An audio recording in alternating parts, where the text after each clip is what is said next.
the hell that is. And when I started researching, I said, oh, I'm reading these books. I'm like, oh, that's us. That's ours. That this white man could not have known this before us. Right. And Hubbard, I think his name. L. Ron Hubbard. And he even said in a lot of his books that I read that he learned from black folks. He got it from natives. When he traveled to Africa, he got it from us. So my deal is, oh, so you did not take it and say, I made it. I got it from y'all. I said, okay, I can respect the fact that this white man wasn't a Columbus and said he discovered this. No. He said, oh, no. This came from 50,000 years of thinking men, upon which Scientology and Dianetics could not be possible. The credit is theirs, not mine. First page of the book, Dianetics. Mind you, I'm not pushing no Scientology. Sure. Y'all want to go study whatever, you study whatever. But when you give me a question like this, I have to know. That's why you said I know why you're on that list. I cannot be limited in my knowledge. I will not be limited in my knowledge just because your lack of maturity makes you feel, nigga, why you over there doing that? Well, because you can't do it, you gonna stop me? In order for you to understand your enemy, you must know your enemy if you want to go here. This is military understanding now. So if you see these white folks in your community, what the hell are they doing? Why are they here? No, I mean, like, you need to ask yourself the question, what are they doing? No. Now, with me, I looked at, okay, if I'm going to attack you, I better know what the hell I'm attacking first. I'm not going to be emotional about this. I need to be militant and military strategic. Let me figure out what's going on here. Right. So I started studying that. I said, oh, I know that's us. That's us. That's our history. That's our information. I said, oh, okay. And I was telling them, oh, this is where you got that from. Egypt, you got that from there. You got that from South Africa. You got that from Asia. You got that from there. And they're like, yeah, that's what our number said. I said, yeah, that's. So I started laughing like, this is our stuff. Sorry to tell you. Just like all the rest of this history that y'all made it seem as though it's yours and you discovered things. That's our stuff. Right. So the original question was why, what about your engagement with Scientology? And over the last few years, it's been reported on a number of occasions that leading ministers in the Nation of Islam have been invited to spend time with the Christian Scientologists.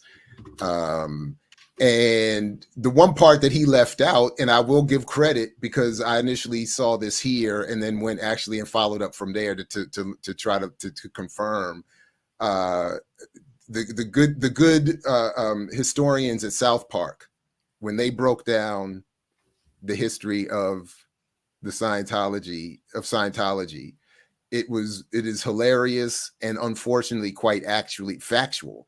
That the part that Rizza leaves out, that in terms of L. Ron Hubbard's development of Scientology, is his science fiction writing background and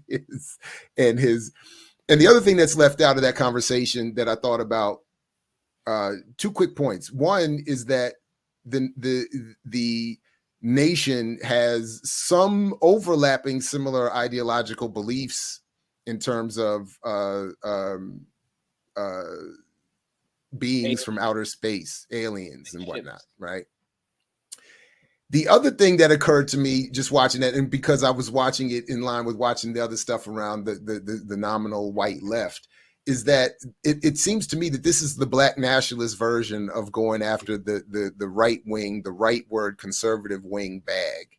That, in other words, like there's never this, let me go investigate the white folks to my political left.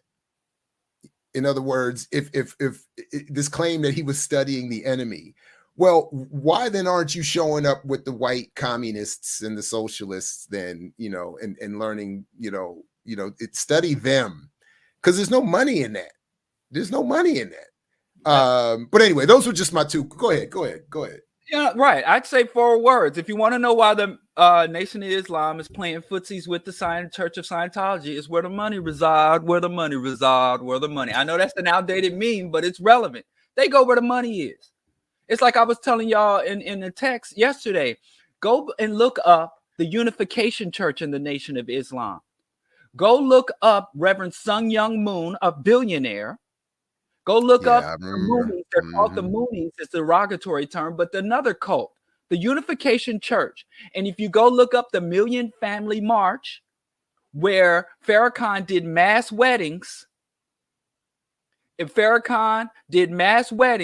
literally, what Farrakhan does is Farrakhan's like, I have status and a following. And he will bring his flock to your circle for a price. That's all it is. He's like a herdsman bringing his cattle to graze on various lawns for a price. So I could have Farrakhan adopt veganism. If I was a billionaire, Farrakhan would wake up and be like, you know, I had a vision, and have everybody eating vegan and doing what I say, being vegan socialist. Wherever the money resides, and Scientology is worth over almost $2 billion. They have over 400 million in property holdings in Hollywood alone. It's where the money resides. It don't matter what the ideology is. You know, he got a flock for sale, and he will take his flock wherever the money resides. If you pay him, he'll put his flock onto whatever you about. Ain't even that deep. Oh, what Kwame Torres said about the way he play his violin, how he speak. Right. You remember? You look up, and Nation of Islam, they provide the Fruit of Islam, providing security for Michael Jackson, and they'll provide security. You know, I could be sitting here talking with Fruit of Islam security over my shoulder if I got the money. It's where the money resides. That's all it is. That's all most cults boil down to. He a bad man with that violin.